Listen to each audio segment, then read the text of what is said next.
जय हिंद प्यारे बच्चों। राजस्थान में जनसंख्या पर अपन चर्चा कर रहे थे।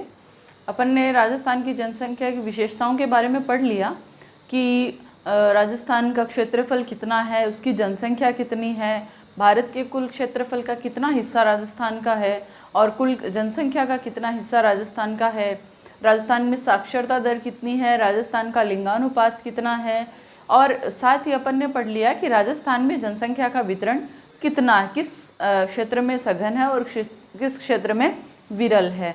अब आज अपन पढ़ेंगे जो राजस्थान की जनसंख्या की विशेषताएं हैं, उन्हीं के आधार पर अपन सबसे पहले पढ़ेंगे जनसंख्या वृद्धि, जो कि अपन पहले भी पढ़ चुके हैं कि जनसंख्या वृद्धि क्या होती है। जनसंख्या वृद्धि किसी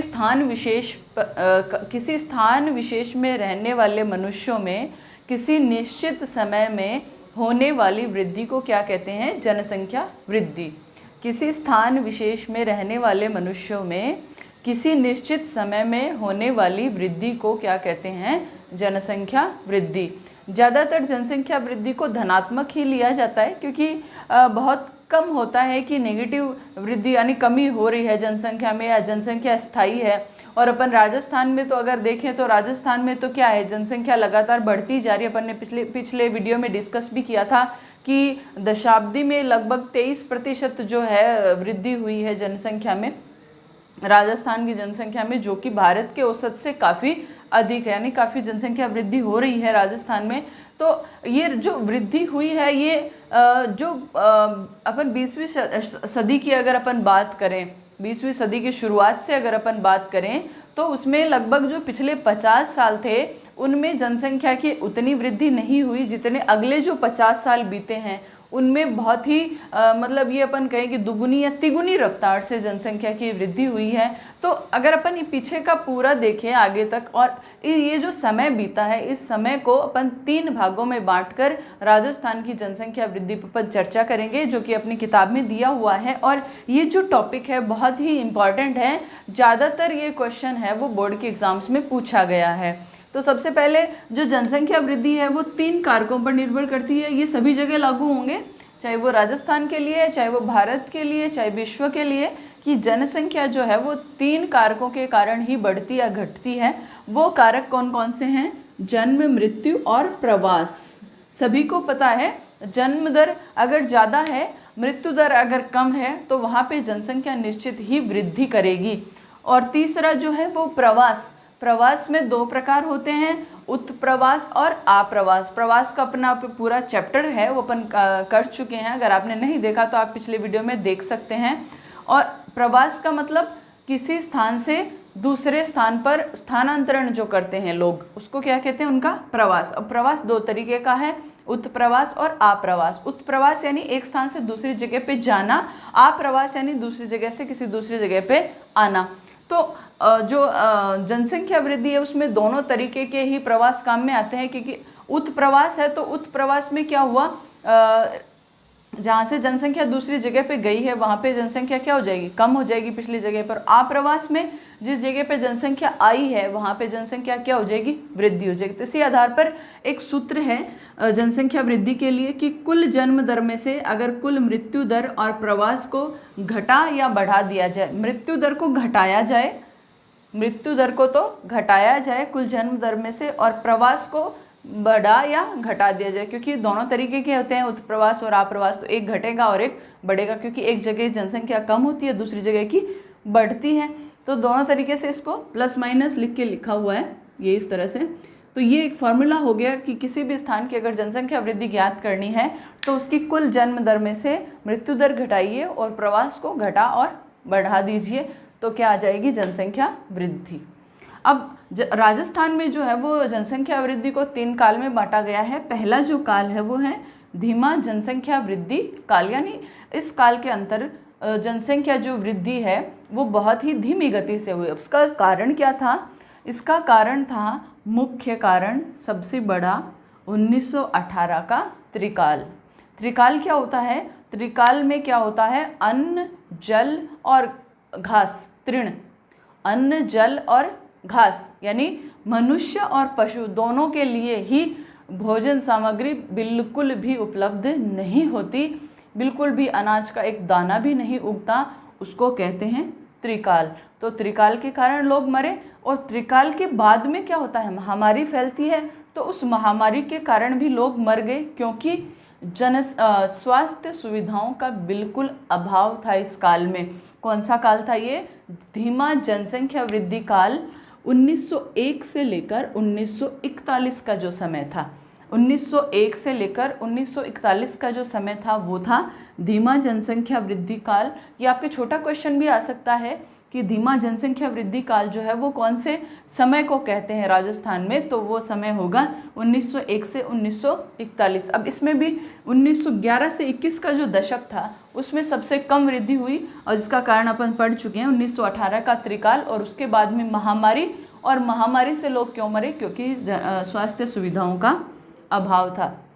अब अब अपन वर्तमान में अगर देखें तो स्वास्थ्य सुविधाएं तो काफ़ी हैं, परंतु जो कोरोना वायरस, जो महामारी, विश्विक महामारी फैल रही है, उसके कारण असंख्य लोग मर रहे हैं। तो महामारी तो क्या है? महामारी तो अपने साथ जनसंख्या को चपेट में लेने के लिए ही आती है। तो अब पुरातन समय में तो स्वास्थ्य सुविधा भी नहीं थी, तो इसमें क्या हुआ, लोग बहुत ज़्यादा मर गए। तो अगर अपन इस सूत्र में देखें रख के, तो वो क्या था? धीमा जनसंख्या वृद्धि काल। उसके बाद में जो दूसरा काल है, दूसरा जो समय था वो था मध्यम जनसंख्या वृद्धि काल। मध्यम जनसंख्या वृद्धि काल जो था वो था 1941 से लेकर 1971 तक का समय।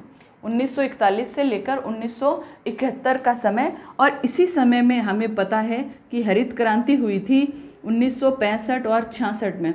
क्या हुई थी? हरित क्रांति, जिससे फसल उत्पादन को बढ़ावा मिला था, प्लस उन्नत बीज और उन्नत किस्मों की खेती शुरू हो गई थी, सिंचाई सुविधाओं का विस्तार हो गया था, यांत्रिक उपकरणों से कृषि शुरू हो गई थी, लोगों के लिए रोजगार के साधन उपलब्ध हो गए थे, और स्वास्थ्य सुविधाओं का भी विस्तार हो गया था। तो ये सारी सुविधाएं मिलने के कारण और इस काल में जनसंख्या में थोड़ी बहुत वृद्धि हुई, इसलिए इसको क्या कहते हैं? मध्यम वृद्धि काल।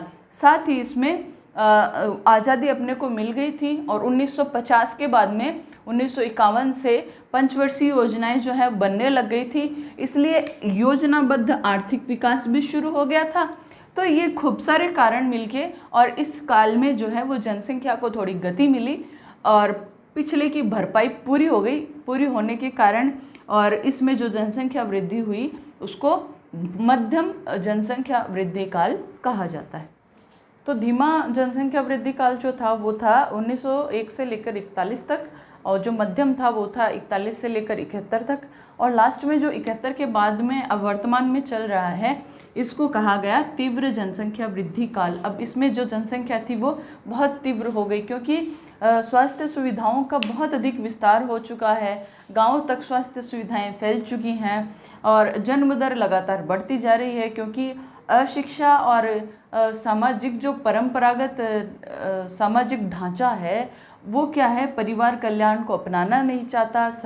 सरकार जो नए नए कार्यक्रम चला रही है उसका लाभ लोगों को मिल नहीं रहा, या लोग उसका लाभ उठाना नहीं चाहते, कुछ भी कह लीजिए। इसके कारण 1971 के बाद का जो काल है उसमें जनसंख्या है जो वो बहुत ही ये कहें कि दुगुनी या तिगुनी रफ्तार से बढ़ती चली आ रही है।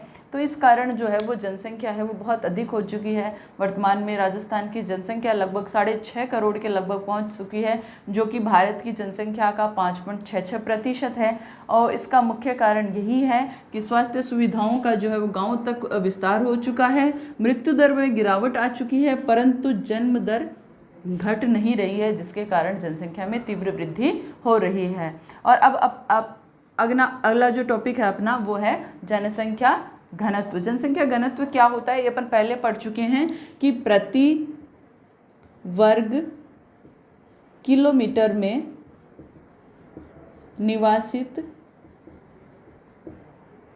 जनसंख्या क्या कहलाती है? ये कहलाती है जनसंख्या घनत्व। प्रति वर्ग किलोमीटर में निवासित जनसंख्या। या अपन इसको सूत्र रूप में देखें तो सूत्र भी अपने को ध्यान में होना चाहिए कि घनत्व बराबर क्या है? घनत्व बराबर है जनसंख्या, किसी क्षेत्र में निवास करने वाली जनसंख्या और उस क्षेत्र का क्षेत्रफल गुणा 100।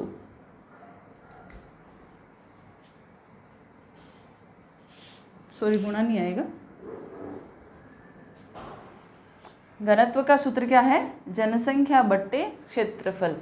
जो नॉर्मल अपन घनत्व जनसंख्या संरचना के बारे में, घनत्व के बारे में सूत्र देखते हैं, वो क्या होता है? उस क्षेत्र विशेष की जनसंख्या बट्टे उस क्षेत्र का क्षेत्रफल, ये होता है जनसंख्या घनत्व का सूत्र। या अपन इसको परिभाषा रूप में देखें तो अपन ये भी कह सकते हैं कि प्रति वर्ग किलोमीटर में निवास करने वाली जो जनसंख्या है उसको वहाँ का उस स्थान विशेष का क्या कहते हैं? घनत्व।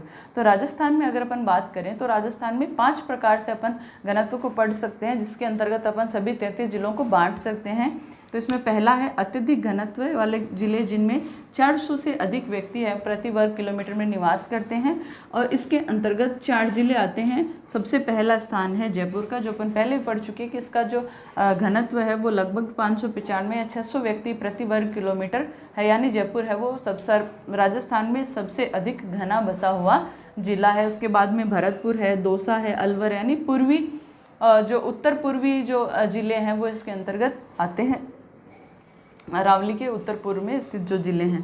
उसके बाद में दूसरा जो है वो है अधिक घनत्व, जिसके अंतर्गत 200 से 400 व्यक्ति प्रति वर्ग किलोमीटर में निवास करते हैं। इसके अंतर्गत राजस्थान के 7 जिले आते हैं: धौलपुर, बांसवाड़ा, कोटा, डूंगरपुर, झुंझुनू, सीकर और अजमेर, यानी अरावली पर्वतमाला के पूर्व का हिस्सा।